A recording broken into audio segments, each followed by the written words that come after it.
सो miss जीनिया, सिर्फ जीनिया। Okay, इस lunch की क्या जरूरत थी? आप मेरे लिए सक्सेस पार्टी अरेंज कर सकते हैं, तो मैं आपके लिए एक छोटा सा लंच अरेंज नहीं कर सकती? Thank you. प्लीज।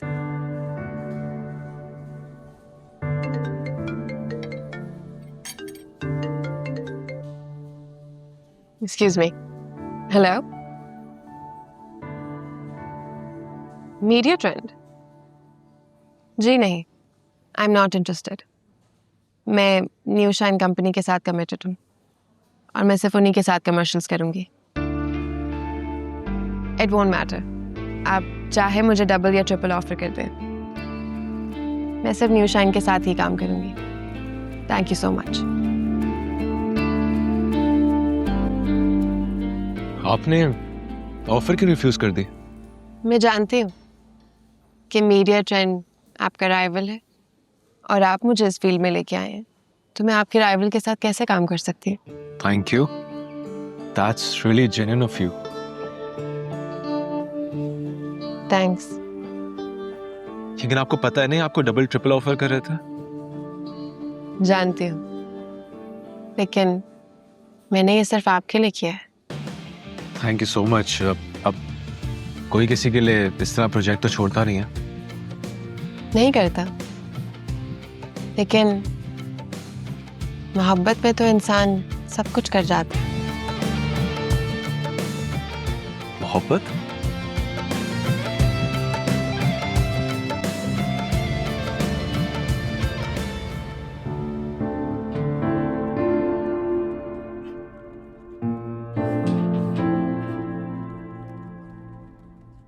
तुम्हारे सर शहराम और उसके वालिदैन कितने अच्छे लोग हैं ना, लेकिन अगर उसकी अम्मी ने मुझसे तुम्हारे रिश्ते की बात की ना, तो मैं जरूर सोचूंगी।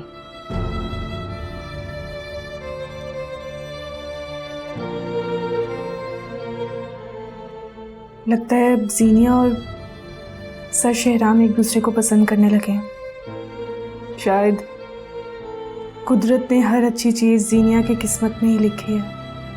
मुझ जैसी लड़कियों की ख्वाहिश अधूरी रह जाती है।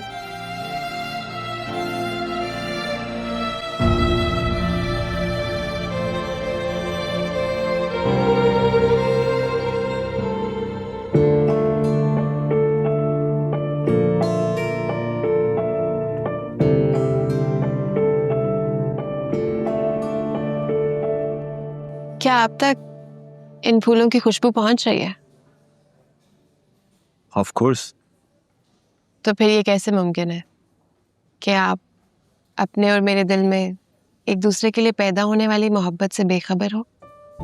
ओके, मैं इनकार तो नहीं कर रहा।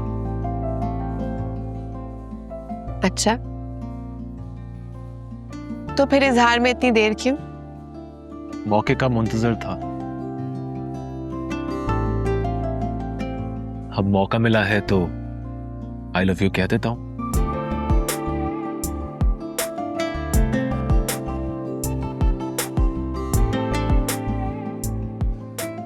आई लव यू टू।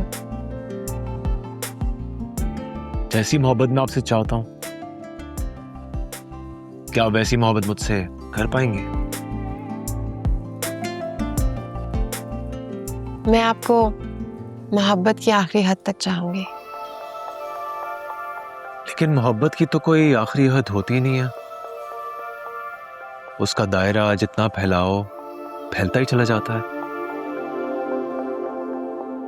मेरी मोहब्बत बहुत पॉजेसिव है। इस दायरे में सिर्फ मैं और आप होंगे। मुझे आपका पॉजेसिव होना अच्छा लगा,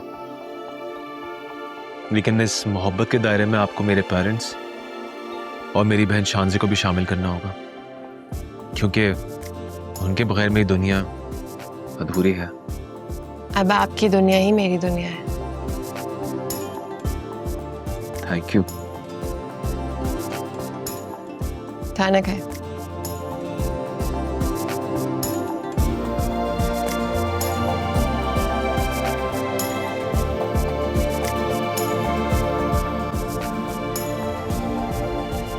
by the way, I wasn't expecting this conversation. But I'm glad that we had this conversation.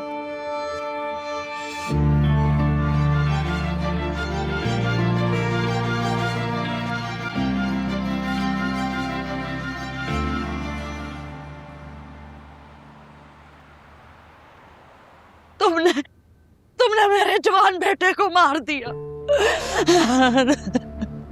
मैंने? तुमने हमारे लड़के को गलत इंजेक्शन लगाया ना? क्या? मेरा बेटा 1 साल का था जब उसका बाप मर गया। मैंने इन हाथों से मजदूरियां कर करके उसको पाला, पढ़ाया, लिखाया और तुमने उसे मार दी। मेरी बात सुने, मैंने उसे नहीं मारा, उसकी हालत पहले से बहुत खराब थी। झूठ बोलते हो तुम। तुमने गलत टीका लगाया और वो मर गया। देखिए मेरी बात सुने, इंजेक्शन तो अभी लगा ही नहीं था। नहीं, वो तुम्हारे टीके से ही मरा है। मैं कैसे यकीन दिलाऊंगा आपको? तो तुम डॉक्टर हो कि कसाई हो? तुमने मेरे जीने का सहारा छीन लिया।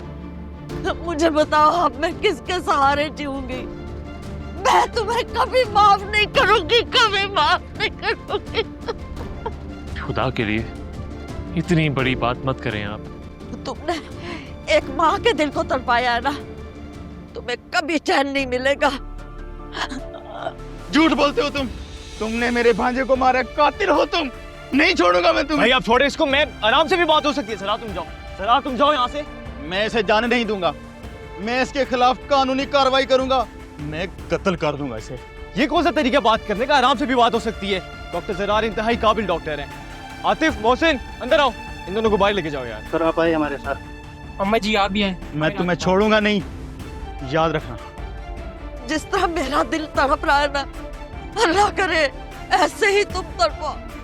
माँ जी बदुआ ना दें, अल्लाह ही इंसाफ करने वाला होता है और वो जानता है कि क्या सच है। आप लोग जाएं प्लीज यहाँ से। वो जानता है, वो जानता है, वो जानता है क्या सच है। वो जानता है क्या सच है, वो जानता है क्या सच है।